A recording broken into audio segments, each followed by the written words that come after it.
Important to me. I live here in Hollywood. I live in North Hollywood. And I love this area. I love California. And I've walked these streets many times wishing I had a star, and I'm very proud to have one now. Thank you very much.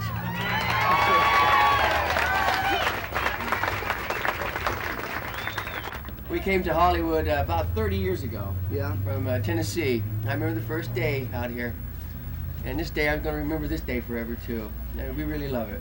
This has been quite a year for Don and Phil Everly. Recently, they were among the first 10 inductees into the Rock and Roll Hall of Fame. Everly Brothers Avenue was named in their honor in Iowa, and the state of Kansas proclaimed a day in their honor. Now, after 30 years in the music industry, the Everly Brothers are still enjoying success with their new album, Born Yesterday, and have just made their way across America with a successful concert tour. Phil and Don Everly.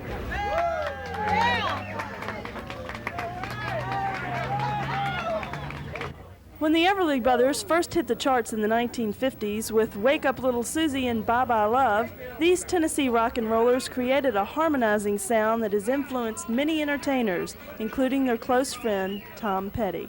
So many people are credited with influencing the rock era, but these guys really did, more so than anyone I can think of, just about. So this is long overdue, and I'm glad Don and Phil asked me to be here. Many fans of all ages gathered together on Hollywood Boulevard to pay tribute to their favorite rock idols. Oh, I think it's wonderful. They're great. I love them very much. My mom always liked them when she was in high school, and I just started listening to them when she was listening to them, and I liked the music and everything, so I started listening to them on my own. I've never seen anybody get their star before, but I wasn't going to miss this for the world. No way. I love it. It was a special day for everyone to see the Everly Brothers receive their own piece of Hollywood history in the form of a shining star. Now, gentlemen, people see you, different parts of the country, different parts of the world. Describe to them what a joy life on the road really is. Piece of cake, isn't it? Stale, but piece of cake. No. I think that people save up their money to travel, and they take vacations. I've not taken that many vacations. I went to Italy once without working, but I had a good time. Right. But I think that really basically the trips and traveling and the working and then being able to have some time off to visit, it's like a paid vacation. It can be difficult, but the hardest part about being on the road is the traveling, of course. But we got, with our boys, it's kind of fun. We miss it when I go home. I miss hanging out with the gang, The camaraderie is exceptional, actually. Yeah. Same thing happens to me. I'll be sitting thinking, well, what the guys would be, if we're all together. Of course, as soon as we get out here and the bus gets to rocking, you get to wondering why you, yeah, you really, felt that way. Yeah, really, get a little. Now, you go from city to city in different gigs. How do you guys get psyched for a live performance?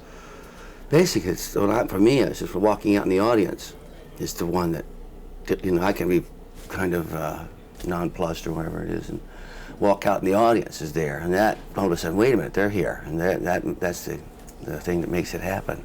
I drank a lot of coffee before the show, and that gets me up. Yes, and so you can play really fast. Yeah. In case there's a fast song involved in what we're doing. I got you. Now, there have been many groups over the years that tried to recreate the Everly sound. Is that flattering or frustrating to you guys? Well, I don't know. I don't know if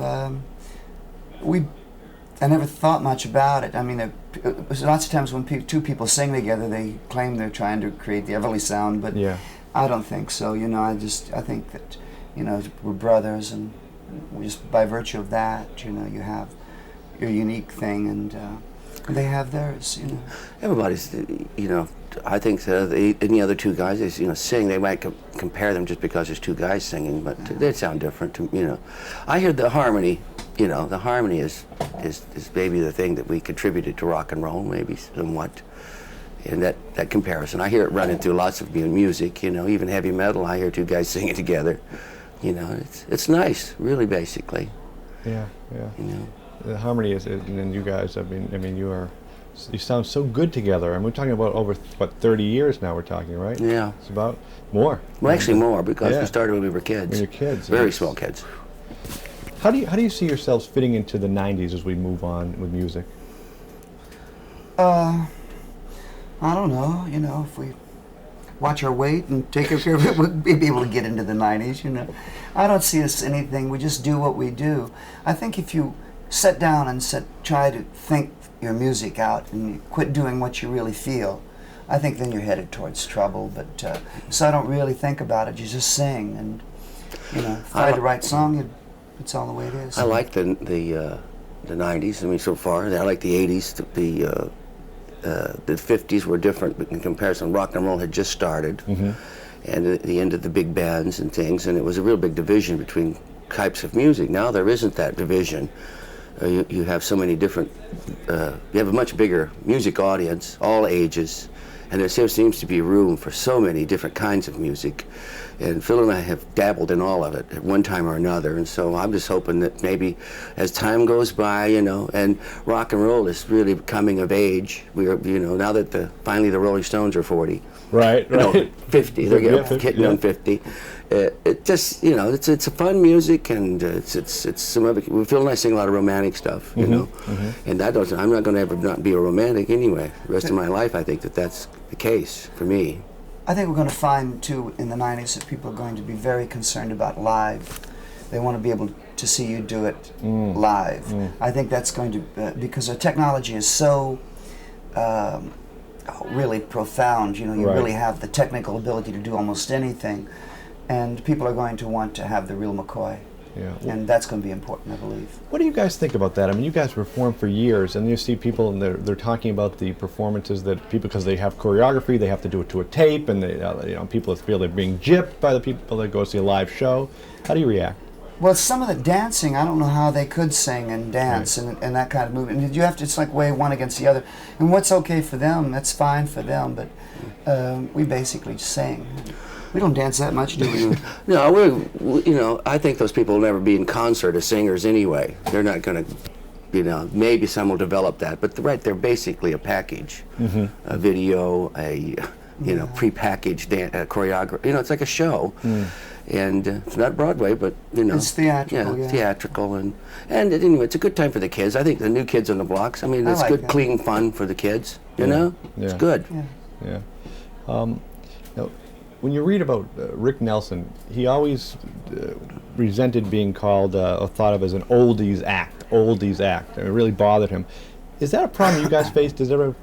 I don't think so. We've never really let ourselves been packaged that way. We would never get on packages with lots of people that you haven't heard of in years. We've been working all along. We were working for 10 years before we had success. Right.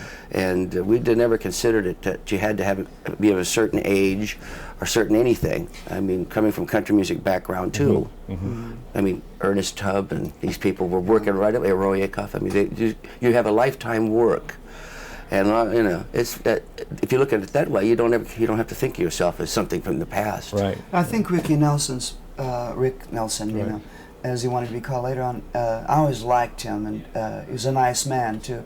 And I think he was mostly dealing that what you're speaking of mostly comes out of the '60s, when things like you don't trust anybody over 30 and all of that kind of stuff. It's, you know, all of the things that they said in the British invasion, and if you were part of the original, the pioneers of rock and roll, which he was part of that group too. I think that was more his reaction to that, and I don't think he'd think anything about it now, because in getting older in music compared to what's the alternative to that is it's not too bad. Right. It looks cheery. It looks good. Now, nostalgia is very popular. I mean, today with clips on TV and different shows. Looking back, how would you describe the lifestyles in the '60s?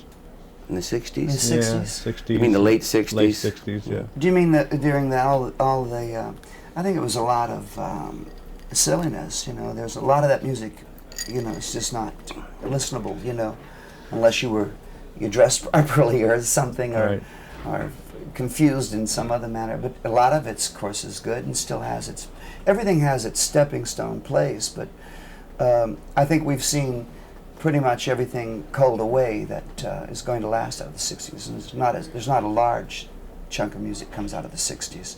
Yeah. It mostly comes out of the 50s and then later. Yeah. Well, the Rolling Stones, I like Well, them, Rolling and I Stones, like the Beatles, and a lot of the English rock. I think that the English really did make rock and roll, you know, a living identity back for the States, because at one point in the early 60s, it seemed to have been homogenized, and it was kind of pre-packaged, and rock and roll had lost its street or something, you know. And so the music survived. I think the one thing I noticed about the 60s, there was no sense of humor, really, basically. It was a political time. And now we have the comedy. It seems like, you know, they say now everybody wanted to be a rock musician from that period, but now everybody, you know, wants to be a stand-up comic. It's quite interesting that change has come about. Yeah, it's in a whole circle, Yeah. it's going in a whole different direction. Now, I know something that you gentlemen are very connected with and very important to you is a benefit that comes up, annually? Annually, and it's going to be a big one this year. Center City, Kentucky is your hometown, and you go back there, and people probably, you know, that see this, they don't know how much you guys really care about that and what happened to that town. Why don't you just tell us what's going on? Central City was basic, you know, Muhlenberg County, Central City. Basically, the coal mines was its industry, and once the coal mines, that's where we're from. That's where all our people are from. They worked in the coal mines for generations, and railroads, and actually that was it. That was the economy, and the mines then became the strip mines, and so once about 25, 30 years ago, that just sort of has died out, and the city is beginning to just disappear, you know, somewhat. They did dig a lot of it up and haul it away, just like John Prine's song, and we just wanted, you know, to. We came back and did a show after a thing that we found out that the police department had. They really needed radios for their cars. The city couldn't even afford that. Well, they were having bazaars, like trying to raise money to buy the equipment they needed, and it was really people that, I mean, they didn't have the financial base in the community to even have the basic things they needed. And that's our hometown. And I was sitting at home and listening to television, and I said, our hometown's in trouble. So we said, well, we'll get the radios. But they said, well, we'll do a show. We'll have a benefit, and helps, not a benefit, but to help maybe get some of the kids to the college out of there. And you know, and the more education, the more of that you can bring back into a community. They can go away to college or stay, you know, whatever. Can attract attention. Maybe business will come in there, because people love that part of the world. They don't. That's their home. They don't want to, you know, abandon it. So, and we hope this will attract attention to it. So that we have a show every year. It's kind of a homecoming. John Prine, Phil and I, and Chet Atkins, Tom Bresch, Kentucky Headhunters are going to be there. They're from Kentucky, and it's just it's a community effort. And then the money goes to scholarships, and for those young people that really sometimes can't have the ability to get to a college and get the education that they need because of the economy is stressed in that area. But what the real objective is to, and the one thing that really was really important of this is the city came together with, there are over 500 city people working, 500 volunteers from Central City that work to put this show on. Everybody works free, and they start very early. And this is a community effort, and that they want to show, and they do show by virtue of that, how hard they work to put this together. Their ability to work and be willing to work, and like if we could get a new factory in there, we'd love to do that. So if the case is a factory out there, please come to Central City, because it's good, honest people, hard-working, like so many small towns in the United States that are having difficult times with people moving away. And for out of financial base, you know, they need a base to make a living, to make a town grow. And they're moving in that direction and working very hard for it. And that's really what its main overall focus is how hard those people are prepared to do something to get to re-strengthen the town, and we're just contributing our small part to it. Now, what year are we coming up on with this? This is the third year. Third year, and how many people can see this? I mean, how can people? Last year, I think there were 9,000 or 10,000 people, and they expect between 10 and 12 this year. So when we go over the dates, so people know. I think there'll be a lot more this year. Yeah, that's September 1st. I think with the Kentucky Headhunters, a lot of Labor people Day there. this year. It's called a homecoming, and so many people come back, and it's just really wonderful spirit to have there, and guaranteed a good, friendly visit. Well, that should be exciting, and What could people do as we wrap up here on a national level to try to help you guys out in Central City? How do you? Oh, I just The jobs. We'd like to see, somebody come in with jobs. That would be the ideal solution to the situation down there. It's a forgotten area. Basically, it's off the beaten path. It's not something that people are going to get off the highway. They'll go on the way to Nashville. Maybe they want to drop off in Central City, see a nice sleepy little Kentucky town, and maybe coming back, it might be fun for them. Yeah. We're going to try to, because it's really, its background of coal mining and music really is there. Merle Travis, Chet Atkins is going to be with us there. Merle Travis is from that area. This is the area of 16 tons, 9-pound hammer, dark as a dungeon. Yeah. And my father and Rose Regger and all the music that has come out of there, the really southern. Lou Monroe blues, is Kentuckian. Yeah. And it's that whole area of just good American people that are the hardworking and all of the things that America stands for. They stand for down there, and it would be great to see it flourish. Well, very It good luck deserves here. to. Very good. We look forward to a big success this year. Maybe you'll have 15,000 people. I think we could, there's no tellings. It's going to be a good time, and it's a good people, and the community is behind this project. Dr. DeFries was there last year from Humana, and the kind of people, it's a wonderful occasion for us now, because it's a family reunion for us. Right. It's John Prine's family reunion. Right. It's all his people are from Muhlenberg County too. It's a nice community affair, and I think that people will be surprised if they see this little out-of-the-way Muhlenberg County off that highway. Yeah. Why not? And all the people on the show volunteer. This is everybody comes free, and it's really nice. It's and we really thank everybody that's coming. Kentucky Headhunters and Chet and everybody. It's just been really wonderful. The kind of support we've gotten from everybody. Well, let's raise some good money this year. Do it. Yeah. Get some more people to go to college, and Yes. maybe get some people working there. They have Thank you they're very giving much. away 7 scholarships this year. Good. So people got to get there. People gotta get there, right? Get there. Thank you, gentlemen, and good luck with the Thank rest you. of the